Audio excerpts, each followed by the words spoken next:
Dans l'Évangile qu'on vient d'entendre ce matin, Jésus nous invite à ne pas vivre comme tout le monde.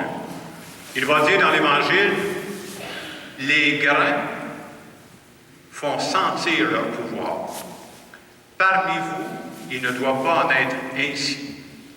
Et Jésus va même continuer en disant, le Fils de l'homme n'est pas venu pour être servi, mais pour servir. Et juste avant ce passage-là qu'on entend dans l'Évangile, avant, Jacques et Jean étaient deux apôtres de Jésus. Vous avez vu ce qu'ils demandaient à Jésus, les autres, ce qu'ils veulent avoir, c'est « Hey, donne-nous les meilleures places. Si on peut avoir les meilleures places dans son royaume, on va être correct. » Jacques et Jean étaient convaincus que s'ils ont les meilleures places avec ça, ça va être le bonheur total, ils vont être corrects. Et la réponse de Jésus est surprenante. Jésus leur fait comprendre que pour être heureux dans la vie, là, c'est pas en ayant les meilleures places. Ce n'est pas en dominant les autres. Pour Jésus, la meilleure façon d'être heureux dans la vie, rendez service à du monde. Donnez votre vie pour les personnes que vous aimez. Donnez votre vie pour une cause qui vous tient à cœur. Et quand vous faites ça, vous êtes en train de montrer que vous êtes des grandes personnes. La grandeur d'une personne se mesure à la grandeur de son cœur. C'est le message qu'il nous adresse ce matin. Et moi, je crois beaucoup à ce message-là. Je pense que c'est ça qui nous rend heureux dans la vie. Et j'ai pensé vous donner des exemples de grandes personnes que je côtoie, moi, ici à Saint-Hyacinthe, là. Et la grandeur de ces personnes-là, c'est pas qu'elles mesurent plus que 6 pieds, c'est pas ça que je vous parle. J'aimerais vous parler de la grandeur de leur cœur. Premier exemple que je vous donne. Dans plusieurs églises à Saint-Hyacinthe, c'est vrai, puis c'est vrai ici à Précieux-Saint, là, il y a une vente de linge usagé là, qui se fait ici tous les mois. Et vous savez qui s'occupe de ça? Qui classe ça, ce linge-là? Je peux vous le dire, moi, je les vois aller. Ce sont des personnes, pour la plupart, ce sont tous des personnes retraitées. Je trouve ça beau de voir que des personnes retraitées prennent de leur temps pour aider qui? Pour aider des jeunes familles qui commencent. Et on a tous fait l'expérience, hein? Quand tu commences, tu es une jeune famille, tu as de la misère à rejoindre les deux bouts. Là. Et on entend souvent des faits, des jeunes qui vont aider des personnes plus âgées. Hein? C'est l'inverse. Des personnes retraitées qui vont aider des plus jeunes familles qui commencent. D'autres personnes qu'il faut aider aussi dans nos lieux, là, il y a beaucoup de personnes qui arrivent de l'étranger. Et quand ils arrivent de d'autres pays étrangers, là, ils n'arrivent pas ici tout équipés, là, eux autres aussi, ils vivent des pauvretés. C'est beau de voir que ces personnes retraitées donnent du temps pour aider ces personnes-là qui vivent des situations plus vulnérables. Et en plus, ce que les gens ne savent pas, parce qu'on ne parle jamais de ça, aux nouvelles, ces affaires-là, l'argent de ces ventes-là, là, ça sert pour aider des organismes ici à Saint-Hyacinthe, sur cette affaire-là. Je me suis dit, ces personnes retraitées-là, là, ils auraient pu même dire, là, hey, j'ai travaillé dans ma vie, moi, là, je vais me marcher, je vais me reposer, je vais prendre ça tranquille. Ils ont le souci, ils font l'expérience de dire, qu'est-ce qui rend heureux dans la vie? Trouvez-vous une façon de faire du bien du monde, je vous garantis, ça rend heureux. Il y a une satisfaction intérieure qu'il n'y a pas personne qui peut t'enlever, là. Moi, je peux vous dire, je vis cette expérience-là. Je ne suis pas dans le linge usagé, moi, là, je suis dans d'autres choses, là. Je ne sais pas, hier matin, j'ai fait une célébration au salon de quelqu'un qui est décédé. C'est ma façon à moi de rendre service. Mais quand je reviens, me semble, j'ai pu aider du monde qui vivait un moment difficile, ça donne du sens. Et à chaque fois qu'on fait ça, on est en train de montrer qu'aux yeux de Jésus, on est des grandes personnes. Je vous donne un deuxième exemple. Il y a quelques semaines, je suis allé souper chez un couple ici à Saint-Hyacinthe. Et dans ce couple-là, le monsieur, ça fait déjà une couple d'années, il a commencé à faire du Alzheimer. Alors quand je suis allé souper chez ce couple-là, bien, j'ai vu d'abord que sa conjointe prenait soin de lui. Et vous savez, moi je ne connais pas tout de Alzheimer. Là. Alzheimer, on dit toujours qu'on commence à oublier des affaires. Ce que je savais moi, c'est qu'il y a même des gestes très simples qu'à un moment donné, tu oublies de faire. Je ne sais pas, moi, quand il vient le temps de couper mes patates ou de couper ma viande, je ne me pose pas de questions, ça part tout seul, le couteau part parfois. Tu peux même oublier ça. Hein? Et je trouvais ça beau de voir que pendant le repas, là, la conjointe, elle voyait que lui, là, il va avoir de la misère avec ça. Elle prenait les devants pour pas qu'il soit dans la misère. Ça, pour moi, c'est des signes qu'on prend soin de l'autre. Et quand j'ai parlé avec eux, ils me disaient, vous savez, quand tu apprends cette nouvelle-là, tu apprends que quelqu'un qui est proche de toi, là, qui commence à souffrir d'Alzheimer, tu ne sautes pas au plafond de joie. Là. Tu dis, aïe aïe, c'est une grosse déception dans ta vie quand ça arrive, ça, cette affaire-là. Là. Et ce que je trouvais beau, on me disait, bien, ce qu'on a fait, là, quand ça s'est arrivé, on a vécu notre déception, puis après ça, on s'est dit, on va essayer d'aller chercher de l'aide autour. Ils étaient 4 couples, puis ils se rencontraient. 4 couples dans la même situation, là. Est-ce que ça vient régler le problème? Ben non, ça ne vient pas régler le problème. Est-ce que c'est important de se soutenir dans ces moments-là? Ben oui. S'entraider entre nous, c'est le seul moyen de traverser la vie d'une façon agréable. Si on savait le nombre de personnes, juste dans la province de Québec, qui jour après jour, pas de temps en temps, là, jour après jour, accompagnent une personne malade, on serait impressionné. Et qu'est-ce qui fait que ces gens-là rendent ce service-là? Parce que le service que je suis en train de vous parler, on s'entend-tu, c'est exigeant, là? C'est pas une fin de semaine par année, là. C'est tout le temps. Quelle est la motivation profonde qui fait que ces gens-là le font, le rendent, ce service-là? La seule motivation qu'ils tiennent, c'est un grand amour. Sinon, tu fais pas ça.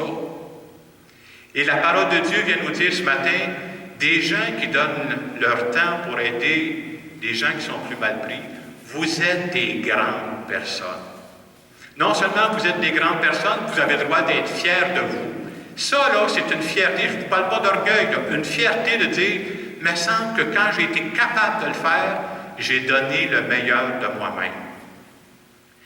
L'image qui me venait, vous savez, quand on rentre chez Walmart, il y a toujours un associé avec les petites vestes bleues, il dit, qu'est-ce que je peux faire pour vous? Il me semble que nous autres, les chrétiens, les chrétiennes, on devrait toujours être habités par cette question-là. Je rencontre du monde, je vois du monde qui en arrache. Qu'est-ce que je peux faire pour toi? Vous savez, les talents que j'ai, l'expérience que j'ai développée avec la vie, je peux m'en servir pour moi, mes petites affaires à moi. Mais je peux m'en servir pour aider les autres. Et la beauté de la vie, c'est qu'on n'a pas tous les faiblesses à la même place. Moi, je connais des gens qui sont super habiles en mécanique. J'en connais des gens qui sont super habiles pour travailler le bois. M'en demande. Il ne faut pas me demander ça à moi, là. Vous allez être déçus à mort. Là. Mais moi, il faut que je trouve une autre façon de rendre service aux gens.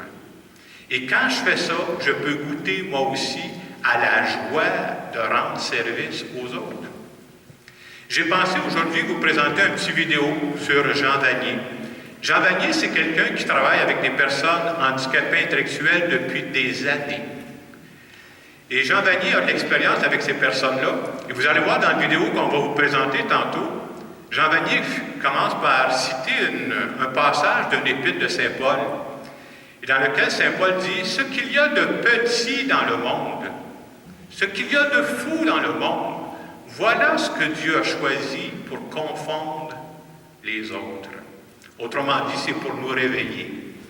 On vit dans un monde où il faut être fort. On vit dans un monde où il faut être beau, il faut être belle. C'est ça les critères. Et pendant ce temps-là, Jean Vanier dit, on oublie juste une chose. On oublie d'être humain. Et c'est quoi un être humain? C'est vrai pour tous les êtres humains. Un être humain, c'est toujours habité par des handicaps. C'est toujours habité par des faiblesses. On peut se le cacher, mais tant qu'on se le cache, c'est un autre handicap. Et je trouve ça beau parce que Jean Vanier, qui a vécu pendant des années avec des personnes handicapées intellectuelles, puis on va en voir dans la vidéo, il dit, vous savez, c'est quoi la différence entre les personnes handicapées intellectuelles et nous autres? Il dit, la seule différence, c'est qu'on n'a pas nos handicaps à la même place. Et quand tu prends conscience dans ta vie que je suis une personne handicapée, il y a des domaines de ma vie, moi, ça marche pas, ça boite mon affaire. Je suis une personne fragile. Mais c'est important de prendre conscience que je suis une personne fragile parce que ça me rend plus sensible aux personnes autour de moi qui ont d'autres fragilités. Et moi, j'espère que je vais me servir de mes forces pour aider les autres dans leur fragilité, puis j'espère que les autres vont m'aider dans mes fragilités. Alors, on prend le temps de regarder la vidéo, je ferai juste une petite conclusion après.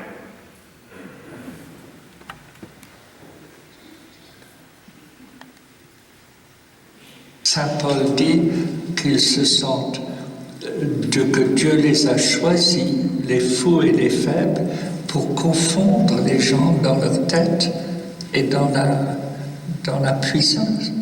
Donc, sont les premiers témoins de Jésus. La normalité, c'est une expression qu'on utilise qui fait que c'est quelque chose est normal par rapport à quelque chose qui est défectueux, qui ne marche pas bien. Alors, ce qui est dramatique, c'est quand la normalité devient une norme, c'est-à-dire qu'il faut être comme cela. Et les valeurs de la normalité de notre société qui créent une sorte de tyrannie de la normalité, il faut être fort, il faut être beau, il faut avoir un corps qui est beau. On donne à ceux qui sont forts dans la société, forts dans la tête, forts dans l'activité, forts dans le chant, forts dans le football ou peu importe. Alors eux, ils gagnent beaucoup d'argent et on crée comme un système, il faut être fort. Et le problème, c'est d'être humain. Et d'être humain, oui, il faut être compétent. Mais aussi, il faut accepter comme on est. Il n'y a pas d'être un être normal. Chacun est unique, chacun est singulier, chacun a une valeur. Alors, la normalité amène à ce qu'il y a une sorte de détournement des valeurs. Et au lieu d'une société basée sur la personne, la beauté de la personne, on crée un monde où il faut être comme l'autre désire que vous soyez pour pouvoir avoir de l'argent, pour avoir une certaine renommée. Il faut découvrir que ce qui est important, c'est que chacun en est unique, chacun a une place et on peut faire partie d'un corps extraordinaire de l'humanité, avec chacun à sa place, avec nos handicaps différents, avec nos cultures différentes, peut-être même nos religions différentes. Mais qu'est-ce qui est beau, on peut être ensemble.